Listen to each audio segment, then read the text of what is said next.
Et nous sommes de retour au plateau pour la suite de cette émission. Nous abordons notre troisième sujet, direction le Sénégal, rejet de la caution d'Ousmane Sonko pour être candidat à la présidentielle. L'État du Sénégal a rejeté ce jeudi la caution que voulait déposer l'opposant Ousmane Sonko en vue de concourir à la présidentielle de 2024. On estime qu'il n'est pas éligible à cette formalité exigée pour être candidat car il est radié des listes électorales et donc le chèque fait par Ousmane Sonko de montant de 30 millions de francs CFA pour prendre part à cette élection n'a pas été reçu, il a été rejeté tout simplement parce qu'Ousmane Sonko reste radié des listes électorales. Un nouveau coup dur pour l'opposant sénégalais qui malgré tout continue de tenter toutes les opportunités possibles pour se présenter à l'élection présidentielle de février 2024. Je commence par vous, Donatien Ouessor. Ousmane Sonko suit à nouveau un coup dur. Sa demande de caution ou bien son dépôt de caution a été rejeté pour cette présidentielle. Cela se dessinait depuis, c'était un dessin qui était sous nos yeux depuis. Tout se faisait pour qu'il ne puisse pas participer à ces élections. Donc, nous, on l'avait dit ici, où est Orbi, qu'il va falloir qu'il trouve une alternative si il y aurait des candidatures de substitution, je crois. Parce que le vin est en train d'être tiré actuellement, il va falloir qu'il le boive. C'est un coup dur. Je ne sais pas. Bon, ce pays aussi a ses lois et ils se sont basés sur beaucoup de choses au niveau des cours à travers lesquels il est passé, je vais dire, Ousmane Sonko. Donc là où nous sommes actuellement, il va falloir qu'il concentre, qu'il transfère en même temps son électorat ou bien son aura à quelqu'un de confiance pour qu'il puisse être toujours sur la selle de la scène politique. Sinon actuellement, s'il n'a pas sa carte d'électeur, comme on a dit, il est radié des listes électorales. S'il n'a pas sa carte d'électeur, c'est qu'il n'est pas éligible pour pouvoir même être électeur. C'est très très très difficile à supporter en tant qu'un homme politique.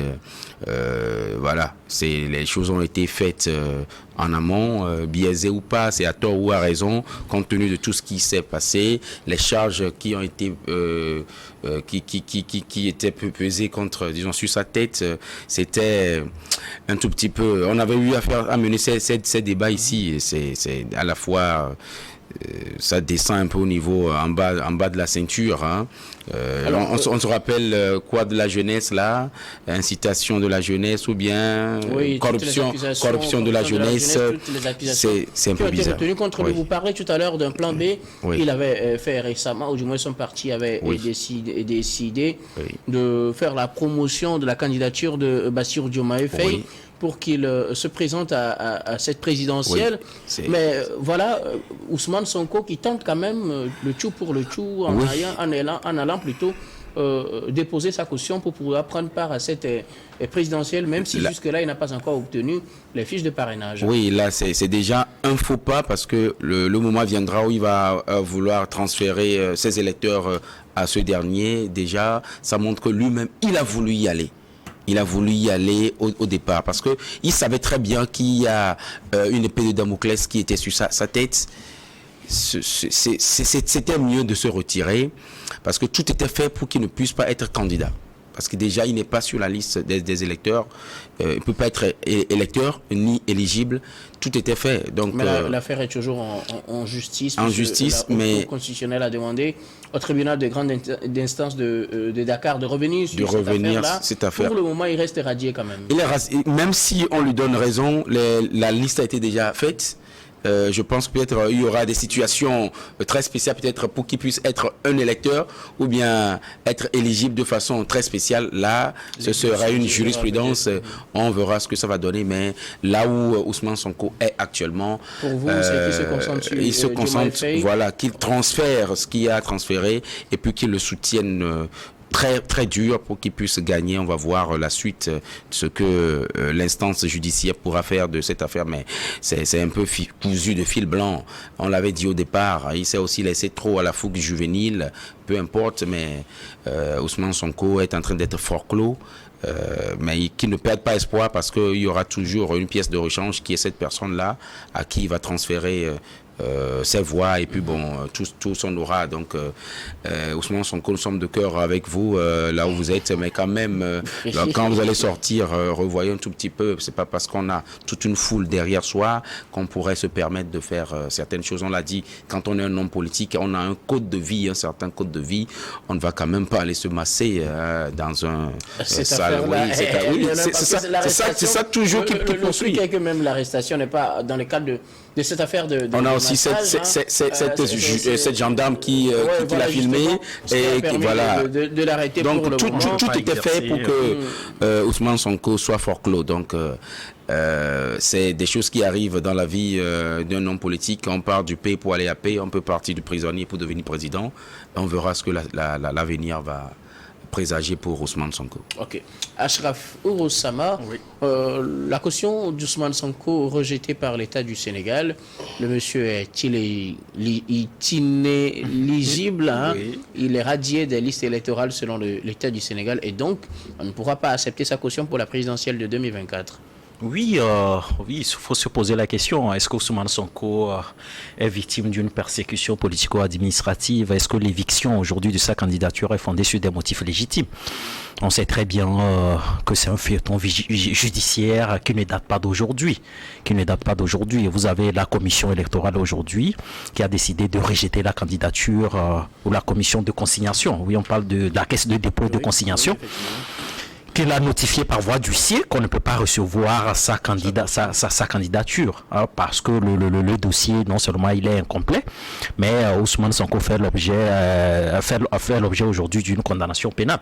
Et donc, même si donc quand on fait l'objet d'une condamnation, il y a quand même des conséquences juridiques qui s'en suivent, tout la question de l'inéligibilité et la question, disons, d'électeurs et d'éligibilité sont liées, c'est-à-dire que vous ne pouvez pas voter, vous ne pouvez pas également concourir à une élection quelconque. Donc aujourd'hui, je crois qu'avec vérification de son dossier, on a tiré des conséquences. Maintenant, qu'est-ce que Ousmane Sonko? C'est vrai, entre-temps, il a bénéficié d'une décision d'un juge du tribunal de Casamance qui a souhaité qu'on le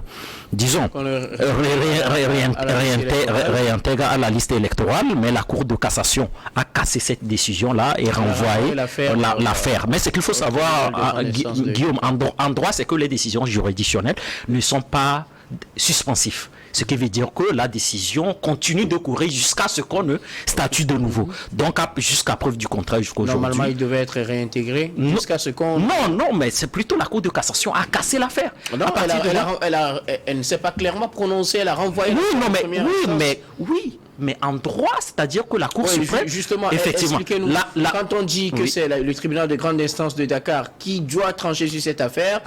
Est-ce que ça veut dire qu'on a cassé? Non, clairement. Non, mais la Cour suprême n'est pas une juridiction de fond. C'est une juridiction de forme. C'est-à-dire qu'il ne juge pas sur le fond. Ouais. Il casse l'affaire et il vous renvoie devant une autre juridiction. Et donc, pour voilà. Et donc aujourd'hui, au regard de la décision aujourd'hui de la Cour de cassation, de la Cour suprême sénégalaise aujourd'hui, toutes les parties sont renvoyées devant le tribunal, comme vous l'avez dit. Puisque là, il y a deux décisions. Une décision qu'il radie, et puis une décision qu'il réintègre. On prend laquelle? Non, mais jusqu'à preuve de quoi la décision juridictionnelle récemment rendue, c'est celle de la Cour suprême.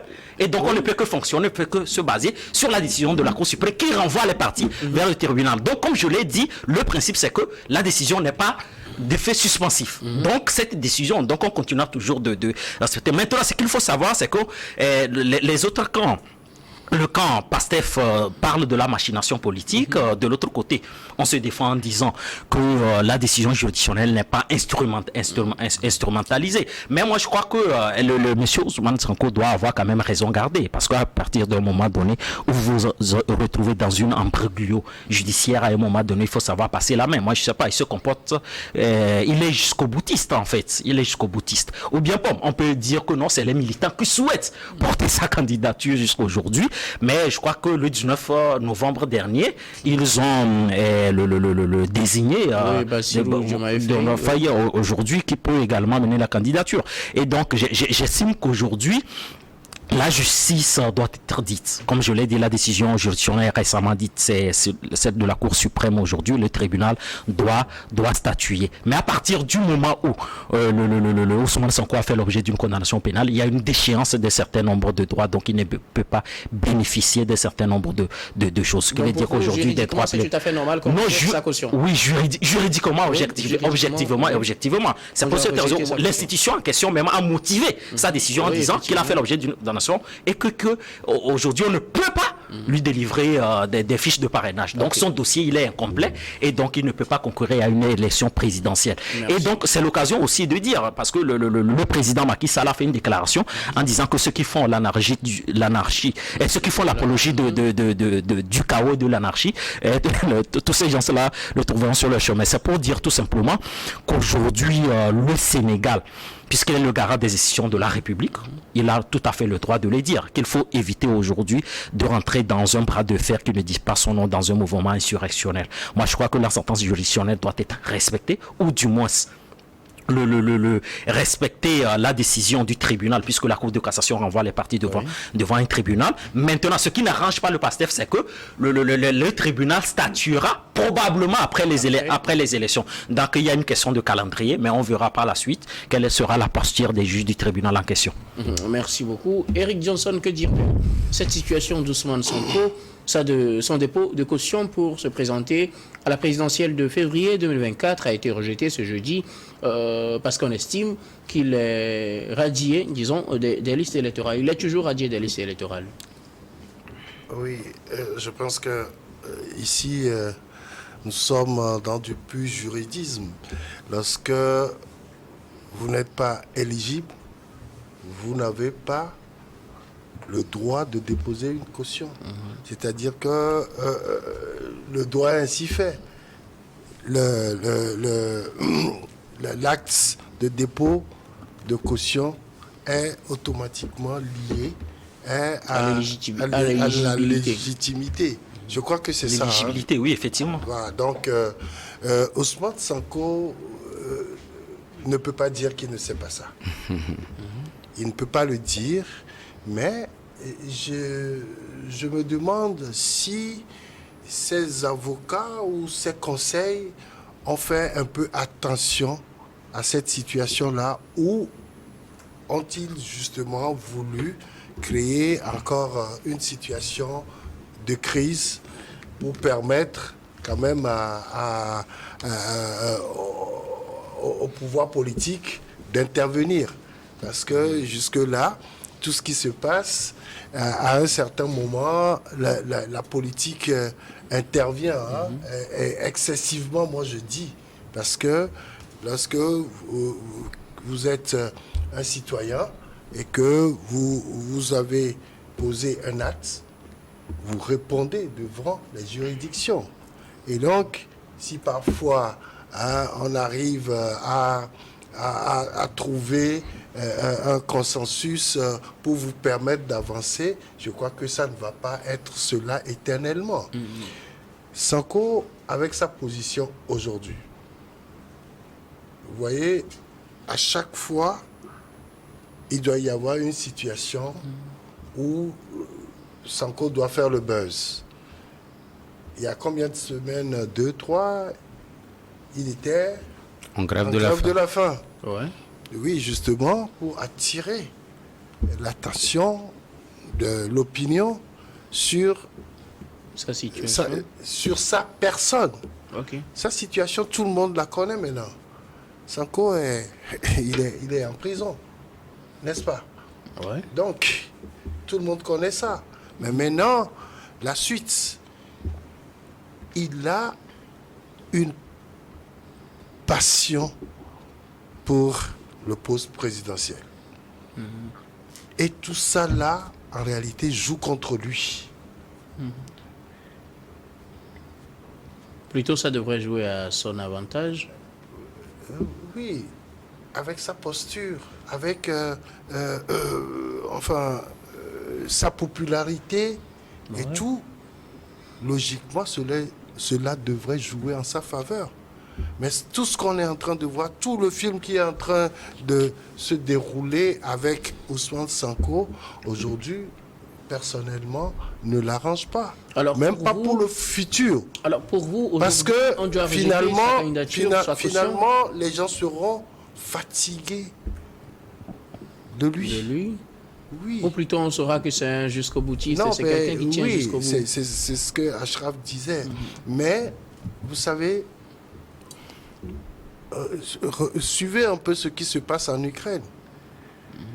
C'est Zelensky qui était à la une, il était partout, il passait partout, il était adulé et tout. Mais aujourd'hui, vous voyez, sa popularité commence par s'effriter. Il y a une forme d'usure. L'usure du pouvoir. Les gens sont en train de se demander déjà, mais pourquoi il tient forcément à aller à ces élections alors que... mais Il sait qu'il y a des obstacles. Oui, il y a Alors pour beaucoup vous, quelle doit être d'obstacles. sa bonne posture? Ne pas déposer cette caution, plutôt miser sur Diomaye Faye comme Mais il il sait avait très bien proposé. que cette caution-là n'allait pas passer. Il le savait. Pour vous, Et donc, c'est ce n'est son pas une avocat, surprise. son conseil qui a plutôt expliqué la situation en disant qu'il n'est pas éligible et donc il ne peut pas déposer de caution. Pourquoi aller déposer la caution Quand on sait que c'est quand comme on ça. sait que c'est Un défaut de Pour vous, parrainage. quelle devrait être la posture? de Sonko aujourd'hui? Je crois Abandonner que... ou Non, miser sur le plan B comme ils le non, disent? un politicien n'abandonne jamais. Donc il a raison de continuer. Et de continuer, mais il faut qu'il change un peu de stratégie, à mon avis. Merci beaucoup à vous. Un dernier, quelque chose à ajouter, Ashraf?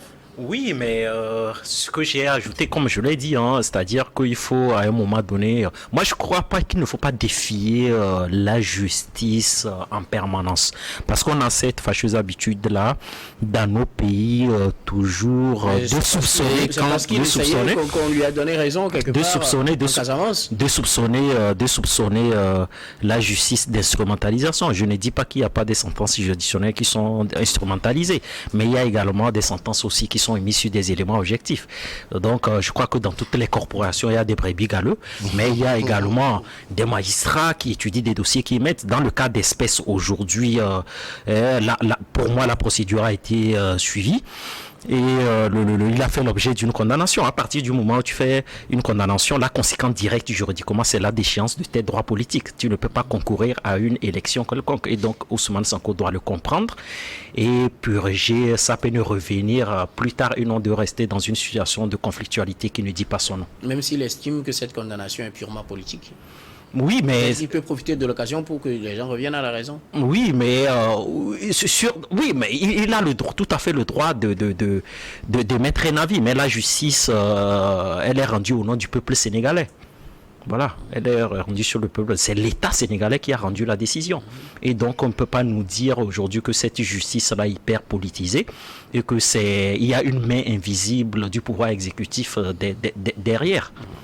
Voilà. Merci beaucoup à vous. Nous allons marquer une nouvelle pause, puis on revient pour la dernière partie de cette émission, dernière partie que nous consacrons au Togo.